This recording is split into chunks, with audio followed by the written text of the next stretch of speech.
with your Doppler 10 weather forecast.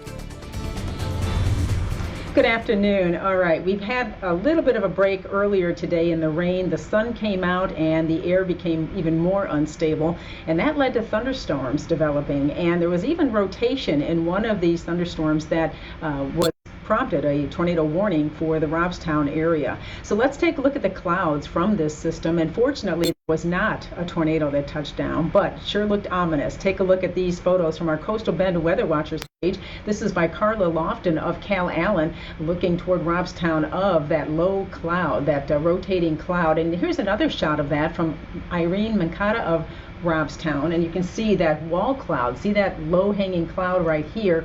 This is generally the base and where a tornado would come out of if it would. And then you can also see this. It looks like the beginning of a funnel cloud, and from Selena Monique of Robstown. And once again, fortunately, it did not develop into a tornado, but we did have a warning on that 2:30 to 3 this afternoon, and then fortunately it weakened. You can become one of the Coastal Bend Weather Watchers on our Facebook page. You can join the page and share your weather photos. Just go there and sign up. All right, we've had too much rain, and as you know, since Monday, it's been on and off. In fact, Rockport at almost 16 inches of rain since Monday. Corpus Christi Airport over 7, and Port Aransas 11.5. And I know the numbers vary depending on your location. They will be quite different from place to place, but certainly a lot of areas have seen just way too much rain, including the Flower Bluff area. We did break a daily rainfall record in Corpus Christi. Since midnight, we've had 5.3 inches at the airport, breaking the old record of 2.9 from 1976. We still have an excessive rainfall risk, a moderate risk of excessive rainfall, and that's in that red area along the coast and even working its way inland through tonight.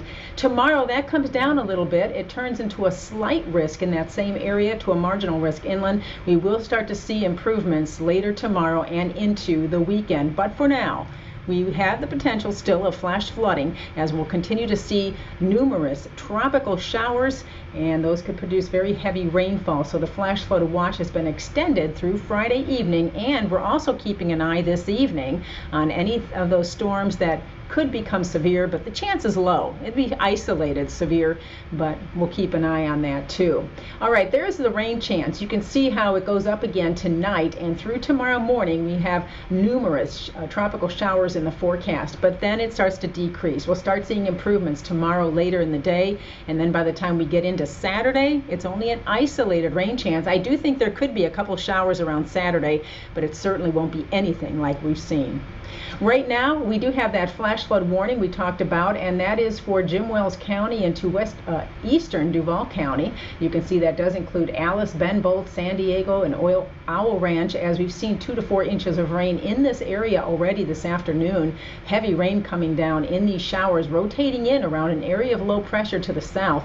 You can see those yellow and orange colors on radar. That's the heavier bands of rain that continue to move inland. So some of our inland areas being affected a little more today, but even at the coastline, we are going to see more development as we get into this evening and overnight. Thanks to this low pressure, this tropical low, which is spinning in South Texas, this is eventually going to work its way out of here, and we'll see improvements by Friday evening. Latest future tracker, though, you can see this is as we go through the evening, you see that rain that continues and into the coastal areas and some showers inland through tomorrow morning.